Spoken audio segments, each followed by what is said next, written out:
The thoughts, views, and opinions expressed on the Canna Connect Show belong solely to the individuals and do not reflect those of Canna Connect and its affiliates, sponsors, or partners. Canna Connect does not promote or facilitate any activity that violates state or federal regulations. Everything you hear here is strictly for educational and entertainment purposes. It is not legal advice, it is not financial guidance, and it's definitely not medical direction. Seriously, don't take our word for it. Even if someone on the mic sounds like they know what they're talking about, and they're probably crazy smart too. Regardless of how legit our guests may be, you should always do your own homework, consult with your attorney, and understand the risk you're taking before you do anything when it comes to cannabis. Our intention is to keep it real. If you've got a problem with anything we've said, take us to court.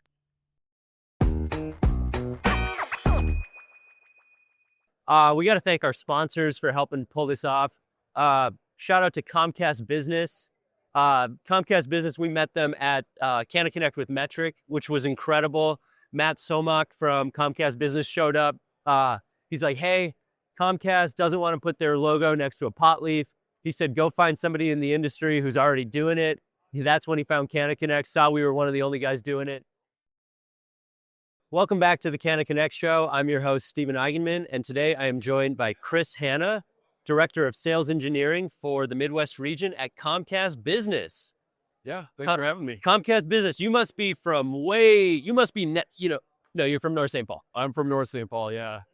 Grew up here, been here my whole life, so I've always been here. Yes. What was North St. Paul like in the early days for you? Good. It's a great community, everybody's always been friendly there. We got the snowman, everybody recognizes the Friday night car shows. Yeah. It's been a great community, great place to grow up. Where does the snowman originate from? Was it there when you started your No, it was more downtown North St. Paul. So they removed the head, which is traumatic for the snowman and the people around there. Yeah, they moved it to its current position. I don't know what year that was. Okay. It's been a long time. And now it's right off the highway there. Right off the highway. That's funny. For you, you're a family man. Where did you go to school? How long ago did you meet your wife? Tell us a little bit about your family. Yeah, so went to North High in North St. Paul. My kids have gone there as well. One that's graduated. She's at NDSU now. Yep. Go Bison. Go Bison. My youngest is still in high school, but yeah, we've always been part of that community. Amazing. They've been married, 25-ish years. Wow. It's been a while. Cool. And hobbies wise, you're an active guy. You enjoy cars, rollerblading. Yeah. I've been, I used to rollerblade in my younger days, inline skating, and I started again a few years ago, decided to get back in shape. So yes, last year I did 4 full marathons. I did 1 half marathon, and I got 3 more I'm signed up for this year again. Cool. Joined a car club. Yeah. Got a little, Triumph Spitfire. Yeah. Been a lot of fun with that too. Great community as well. Not too many things I can do anymore where I'm the young guy there. Sure. But this is one of those where I am the young guy. Yeah. But yeah, great group of people, happy to help all the time and share their knowledge. So right. It's been great. The car community really is like-minded, share whatever is in your toolkit, often gets loaned out and it comes back in different ways.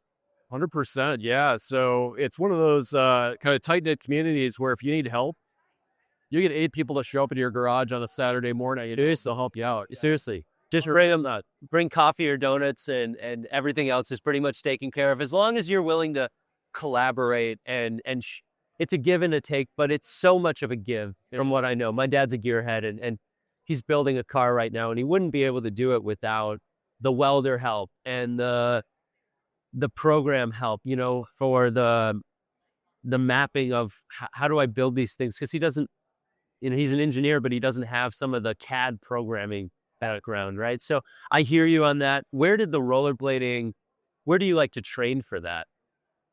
So I do a lot of skating at the Roseville Oval in the summer. Yeah. So I do sprints there, and Sundays I'm up in Andover. I meet with a team there, but yeah, I try to get out every day. The sun is shining. Yeah, and that's the Minnesotan thing, right? Like our winters are long, our summers are short, and I'm noticing that as a young dad now. Like, it's not every day that I can get out in the stroller. Sometimes it's too cold, and when my daughter was born in October, and when the winter shifted into the cold season, I was like, some of my go-tos to get outside are a little bit tougher, more layers, better shoes, and being a Minnesotan, it takes a lot of grit to get through all 4 seasons. Yeah. The good news is you can always put more clothes on. You can only take so much off. So, and we won't be taking any clothes off on this episode, but tell me a little bit about Comcast and your experience over the last 13 years. I think there's a lot to talk about, but let's get into it. yeah. So, like I said, I've worked with Comcast 13 years, but I've worked in telecommunications and technology for about 30. Okay. I've seen a ton of change. The industry itself has changed. The business has changed. Yeah. Used to be I'd try to convince people we did more than TV, Yeah. and then it was, connectivity focused. And really now we're a global provider of secure network solutions, right? Right. We've made some good acquisitions that have expanded the business. We've grown organically as well, but it's not just connectivity. It's really security, managed services. And I think that's where it really plays into the cannabis industry as well. There's a lot we can do, Sure. for these businesses as they emerge. Now, just starting at the highest level, when you say I'm gonna use the layman's, I'm gonna say connectivity. Yep. I understand where you're coming from. What does that mean to Comcast? What does connectivity mean as a service when it comes to providing for your clients? Connectivity. Yeah, so it's really, businesses don't survive without access to the internet anymore. Yeah. Right? So it's consistent, reliable internet, but we also have a security component as well, because I don't know if you've noticed, but I've received like 6 phishing emails just this week. Like it's become a major thing for all businesses and all individuals. Yeah.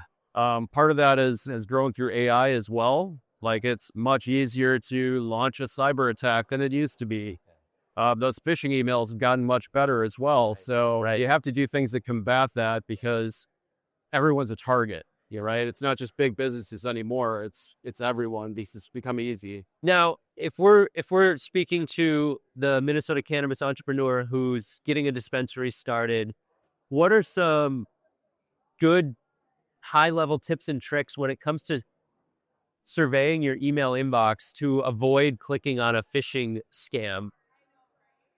Yeah, I talk a lot to my customers about education and making sure your employees are educated, because when my dad was alive, I was his IT support, and he's a guy that would click on every link, he'd download every attachment, like it was a constant battle, right? Yeah. But he was not unique. He's working for people that are, maybe in this business or any business out there. Yeah. So it comes down to education. If it doesn't look right, don't click on it. Yeah. I have one customer I work with, a business who started doing like simulated phishing emails. Oh, yeah. The first test, they launched 10 of them. 4 people clicked on the link. 3 of those people entered their credentials. So that's not a great ratio, but it's not surprising as well, because it's just so common out there. Yeah. One thing that I do is I'll click the drop down caret, and I'll make sure to check the domain. And if the domain looks fishy, it's not worth opening, in my opinion. If you don't know where it's coming from, if that email address doesn't look right, don't click on it. If somebody really wants to, contact you, they'll find another They'll way. follow up. Or, you'll find a way to reach them. So, yeah. And I could go into my personal examples, but to your point, I think the understanding of who they're reaching out to has gotten better as they're able to scrape more data, and they're able to understand, I'll use one example, BlockFi, the crypto that folks were getting unreal returns in the crypto market for a little while. Yep. And then BlockFi went under, and anyone who is associated with BlockFi has been getting tons and tons of, hey, click this, and I can speak to that. I don't have a ton of crypto experience, but I know that phishing has come into my inbox, and I'm just one guy and one example, but I can imagine, like you said, you've seen 6 this week. It is very prevalent. So just reiterating to our community that when it comes to starting up a business, you're going to get targeted. You're going to get trying to take advantage of. What are some other ways that Comcast can serve cannabis entrepreneurs in the industry? Yeah. So one thing that's really important, obviously, is, uptime, right? Yeah. If you're at a dispensary, your internet's down, you're kind of out of business at that point, right? You got to close your doors because there's compliance issues. You've got your cameras that have to operate. Yeah.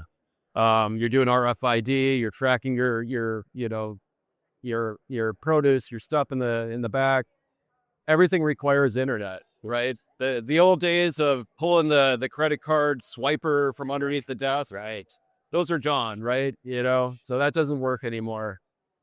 So really what we're seeing is a lot of people will have not just one internet connection, but two. A backup. Having a backup. That could be, depending on the size of your store, that could be just an LTE, it's in sort of a cellular connection. That's a pretty simple service for Comcast to offer. 100%, yeah. And then on top of that, obviously you add security to it. You've got a firewall. Okay. That can be an on-prem firewall on the site, or it can be cloud-based. We've got both varieties. Wow.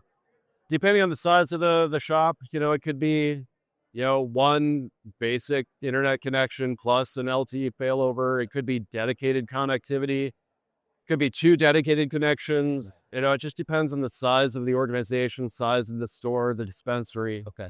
And where that security lies, either in the cloud or on the prem. How has the Internet of Things evolved in the last decade from when we first started hearing about it to now where we are, and tie it back to the cannabis industry overall? Yeah, it's huge, especially if you're in the more the grow aspect of it, right?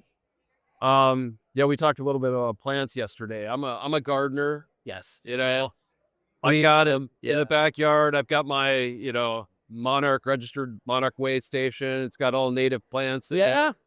Love the natives. Yes. Native medicinal plants, they just grow, right? Healthy. Yeah. I don't have to do anything to it either. It just every year it comes back. And cannabis, not quite as robust in that way, right? Right. If you want to do the production that you want to do, you got to monitor things. So I've got house plants as well. One of those house plants I have is a Hoya carnosa, passed down to me by my grandmother. Really? And it was passed down to her as well. This plant's been in the family for generations.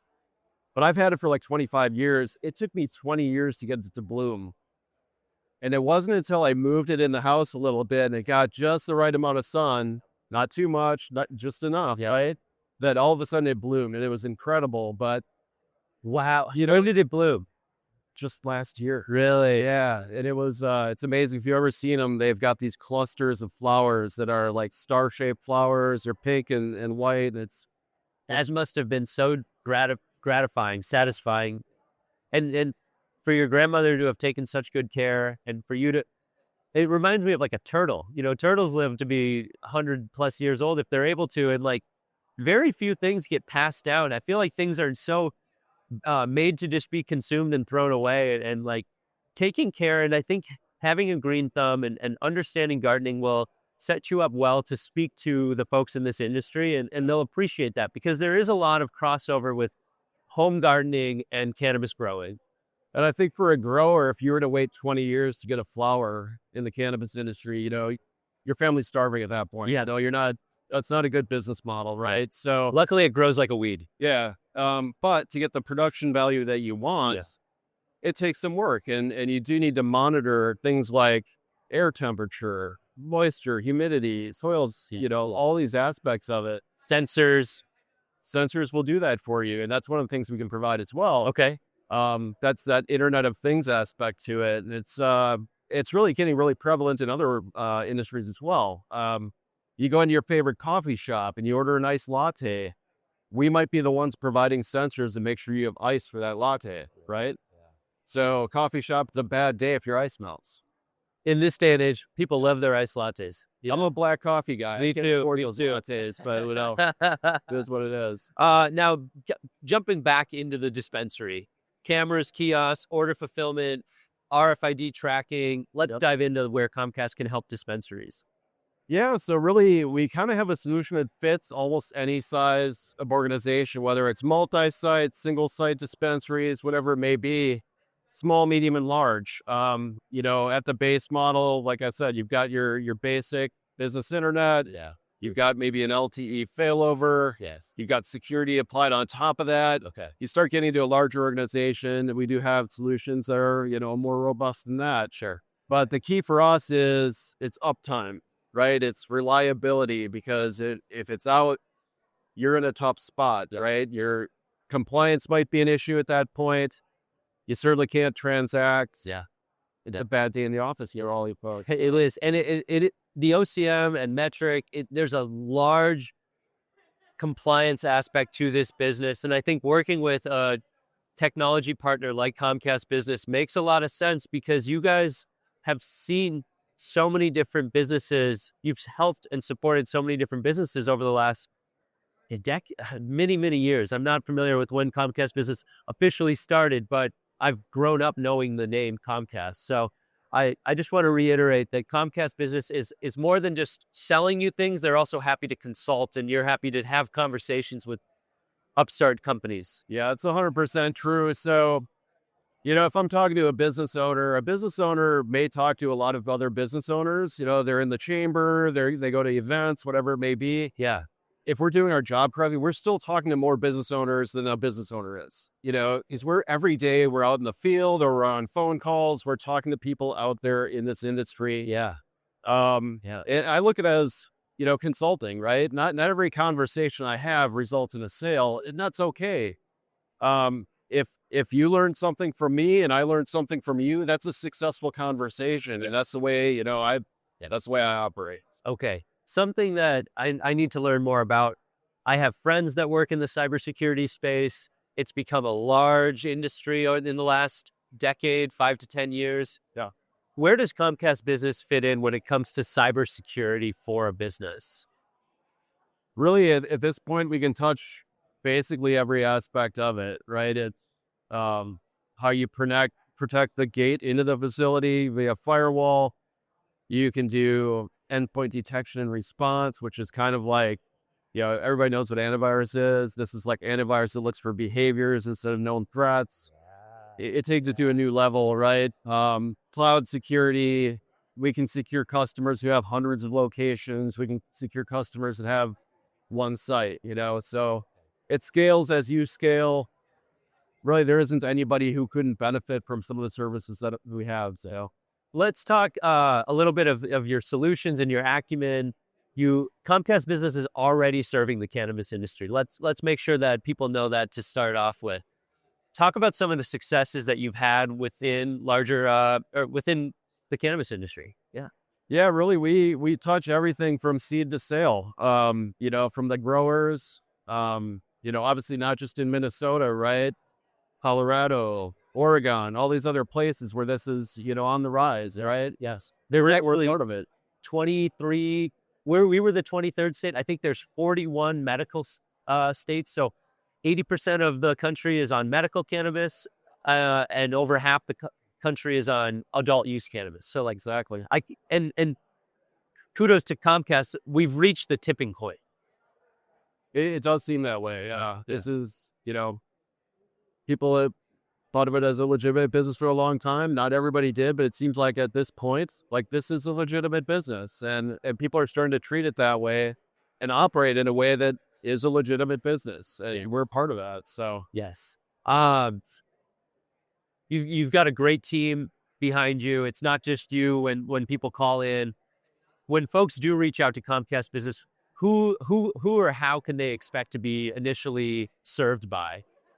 Yeah, so it's definitely one of those things. Like, you call in, you'll hopefully get one on my team or another sales rep who's local. Yeah.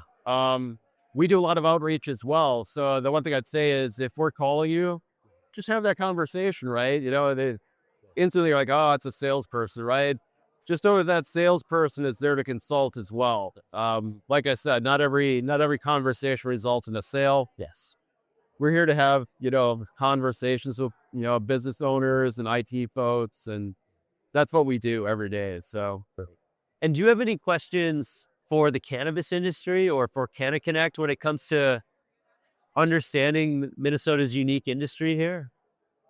I think, when you look at growth, where do you see it going next? Like, yeah, you go into a dispensary, it's an experience there. Yeah. Do you see that changing in the near future? Expanding from what it is today? Yeah, I do. One thing that hasn't been turned on yet from an industry-wide standpoint is delivery. So getting the product to you is not yet online yet. There aren't any companies doing delivery yet, and that's because the gates haven't opened. Sure. The other aspect that we have to touch on is the unevenness of dispensaries open versus cultivations online. Yeah. There are some large cultivations online, and they are supplying the bulk of the market. However, there are many folks wanting to be licensed that are in the process of getting open and starting to cultivate. And I would say that this year, this summer, if we sit down in another 3 months, we'll see a legitimate amount of new cultivations online. Now, there is a lead time to growing, curing, drawing, curing, and testing. Testing is a huge bottleneck in the state right now. We'll see hopefully another 10 labs online if we look ahead to the next 3 to 6 months. All of those labs are going to be needing the services that Comcast provides, and then they'll be going out and serving the market at a greater level. Yeah. So the supply chain is still immature. And I think we'll see slow growth throughout 2026. And I think we'll see fast growth in 2027 and 2028. Yeah. That's great. Delivery, though, I would say that's kind of one that people aren't necessarily thinking about unless you're a consumer and you're like, hey, why can't I get this delivered? But lots of hoops to jump through, IDs to check, things like that. The compliance aspect, it can't be understated. It's something that we have taken a great deal in understanding in the last 2 years, because as we get closer to where we are now, adult use cannabis, events, compliance, if we are not compliant, we will get shut down, and we have to understand that and not take anything for granted. Yeah. Well, it's like any new and emerging business. You prove over time that you're a good neighbor in the community, and things will take off. Right. You'll have success. So Yeah. Well, we look forward to doing more education, more conversations, getting your brand out there. We're gonna have a great time tonight. I've got the lighting all figured out for us, and if you need anything, Chris, just reach out. yeah, 100%. If you need to get in touch with Comcast Business, Chris Hanna is a friendly face. He's also got a great sales team, outreach team, and we'll be sharing more about the Comcast Business through the Cannaverse. And look for Comcast Business at upcoming Canna Connect events.